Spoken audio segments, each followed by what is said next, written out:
ક્યારે વિચાર્યું છે કે દુનિયાને બદલવાની સૌથી મોટી તાકાત કોઈ તલવાર કે તર્કમાં નહીં, પણ એક બાળકની નિર્દોષ આંખોમાં છુપાયેલી હોઈ શકે?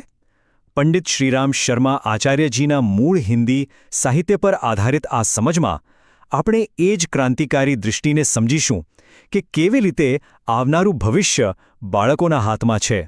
તો ચાલો આ અનોખી યાત્રા શરૂ કરીએ. જુઓ, આ એક વાક્ય, બસ આ એક જ વાક્ય આખા દર્શનનો પાયો છે. એ આપણને શું શીખવે છે કે સાચી શક્તિનો ક્રમ કેવો હોય છે. સૌથી પહેલાં શરીર, એનાથી ઉપર મન અને સૌથી ઉપર સર્વોચ્ચ શક્તિ એ છે આત્મા.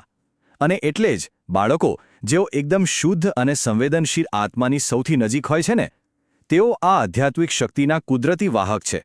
બસ આ જ સમજણ પર આખી વિચારધારા ઊભી છે. આપણી આખી સફર આ 6 પગથિયામાંથી પસાર થશે. આપણે આત્માની શક્તિને ઓળખીશું, સંવેદનાના શસ્ત્રને સમજીશું અને છેલ્લે જોઈશું કે કેવી રીતે ફક્ત વિચારોથી આખા યુગનું પરિવર્તન શક્ય બને છે. તો ચાલો શરૂઆત કરીએ આપણા પહેલા ચરણથી, આત્માની સર્વોચ્ચ શક્તિ. ખરેખર સાચી તાકાત આવે છે ક્યાંથી? ચાલો એને જરા ઊંડાણથી જોઈએ. શક્તિને છે ને એક પિરામિડની જેમ સમજો. સૌથી નીચે પાયામાં છે શારીરિક શ્રમ, જે જરૂરી છે. એનાથી એક સ્ટેપ ઉપર છે માનસિક કાર્ય, જેનો પ્રભાવ અને વળતર બંને વધારે છે. પણ શિખર પર, એકદમ ટોચ પર, ત્યાં છે આત્મિક ઉન્નતિ. અને જે વ્યક્તિ એ સ્તર પર પહોંચી જાય છે ને, એની અસર અને શક્તિની કોઈ સીમા જ નથી રહેતી, કારણ કે એ સીધા ચેતનાના મૂળ સ્ત્રોત સાથે જોડાઈ જાય છે. અને અહીં જ એક ઊંડું સત્ય છુપાયેલું છે.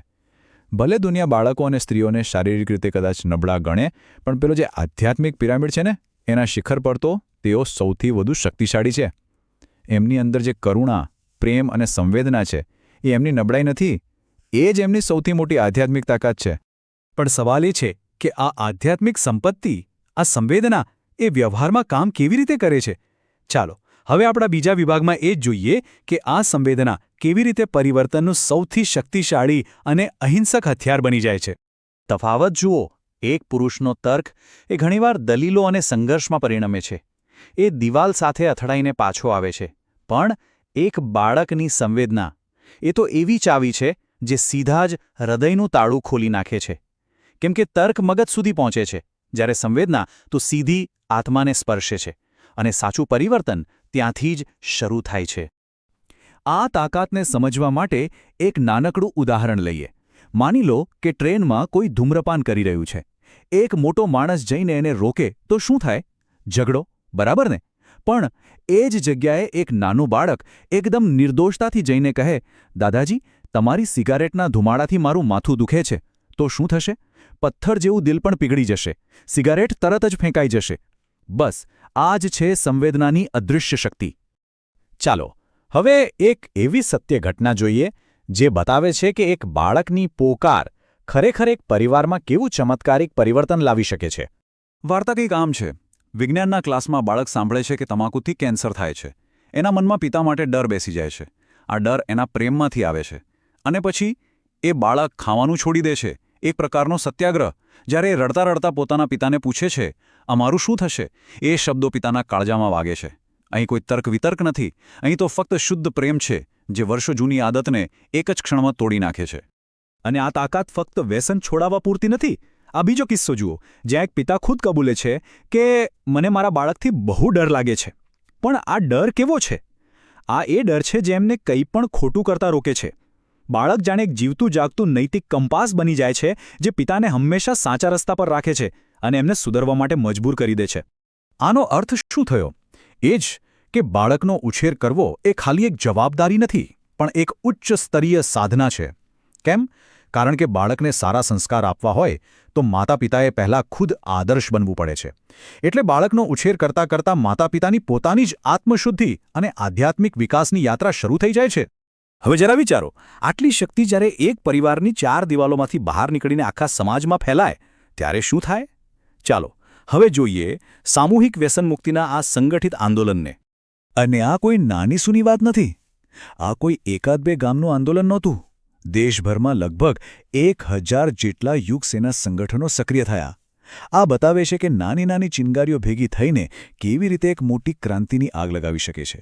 અને આ રેલીઓ કાઢવાની રીત પણ એકદમ અલગ હતી. બાળકો સરઘસ કાઢતા, હાથમાં વાટકા લઈને વ્યસની લોકો પાસે જતા અને એકદમ પ્રેમથી કહેતા, કાકા, આ ખરાબ આદત આ વાટકામાં નાખી દો ને. અહીં કોઈ દલીલબાજી નહીં, કોઈ ઝઘડો નહીં, ફક્ત એક નિર્દોષ અપીલ જે સીધી લોકોના અંતરાત્માને જગાડી દેતી અને એમને વિચારવા પર મજબૂર કરી દેતી. સારું, આ તો થઈ વર્તમાનની વાત. પણ વિચારો કે જ્યારે આ જ બાળકો મોટા થશે ત્યારે નવી સદી માટે એમની માંગ શું હશે? ચાલો જરા ભવિષ્યના એ દૃષ્ટિકોણ પર નજર કરીએ. ભવિષ્યની પેઢીની પહેલી માંગ કોઈ ભૌતિક વસ્તુની નહીં, પણ નૈતિકતાની હશે. એ લોકો સીધું જ કહેશે, પિતાજી, ઘરમાં ફક્ત અને ફક્ત ઈમાનદારીની કમાણી જ આવી જોઈએ. અમને વૈભવ નહીં, પણ એવું ઘર જોઈએ જ્યાં રોટલી શુદ્ધ હોય. આ સંપત્તિ પર ચારિત્ર્યની જીતનું આહ્વાન હશે. અને આ લડાઈમાં બાળકો એકલા નહીં હોય. એમની માતાઓ, પત્નીઓ પણ એમની સાથે ઊભી રહેશે. એ પણ કહેશે કે અમે હરામની કમાણી ખાઈને અમારા ચિંતન અને ચરિત્રને ભ્રષ્ટ નહીં કરીએ. ભલે ઓછું મળે, પણ શુદ્ધ હોવું જોઈએ. અને અંતે આવે છે સૌથી ઊંડો અને કદાચ સૌથી અઘરો સવાલ.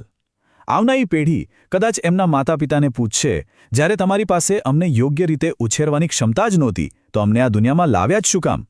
આ એક એવો સવાલ છે જે જન્મ આપવાની ક્રિયાને એક બહુ જ મોટી અને પવિત્ર જવાબદારી બનાવી દે છે. પણ આટલું મોટું, આટલું મૂળભૂત પરિવર્તન આવશે કઈ રીતે? એનું અંતિમ શસ્ત્ર કયું છે? આપણો છેલ્લો વિભાગ આ જ રહસ્ય પરથી પડદો ઉઠાવે છે. અને એ શસ્ત્ર બીજું કંઈ નહીં, પણ ખુદ વિચાર છે. જુઓ, આ કોઈ હથિયારોની ક્રાંતિ નથી, આ છે વિચાર ક્રાંતિ. એનું મુખ્ય હેતુ શું છે? લોકોના મગજમાં જે ખોટા મૂલ્યો, જે અજ્ઞાનનો અંધકાર ભરાઈ ગયો છે ને, એને સાચા જ્ઞાનના પ્રકાશથી શુદ્ધ કરવાનો છે. કારણ કે એક સીધી સાદી વાત છે, જ્યારે લોકોના વિચાર બદલાય છે ત્યારે દુનિયા તો આપોઆપ બદલાઈ જાય છે. અને આચાર્યજી આખા દર્શનનો સાર બસ આ એક જ વાક્યમાં કહી દે છે કે દુનિયાને પલટાવવાનો જે દાવો અમે કરીએ છીએ તે કોઈ ચમત્કાર કે સિદ્ધિઓથી નથી કરતા, પણ અમારા સશક્ત વિચારોથી કરીએ છીએ. મતલબ કે સાચી શક્તિ બહાર ક્યાંય નથી, એ તો આપણી અંદર જ છે. અને અંતે આ સમજને આપણે એક સવાલ સાથે પૂરી કરીશું, જે સીધો મૂળ સાહિત્યમાંથી જ લેવામાં આવ્યો છે. આ સવાલ આપણા સૌ માટે છે, પોતાની જાતને પૂછવા માટે છે કે આ ભવ્ય વિચાર ક્રાંતિમાં આપણે આપણી મદદ કેવી રીતે કરી શકીએ? આપણું યોગદાન શું હોઈ શકે? જરા વિચારજો, કારણ કે જવાબ દરેકની અંદર જ છુપાયેલો છે.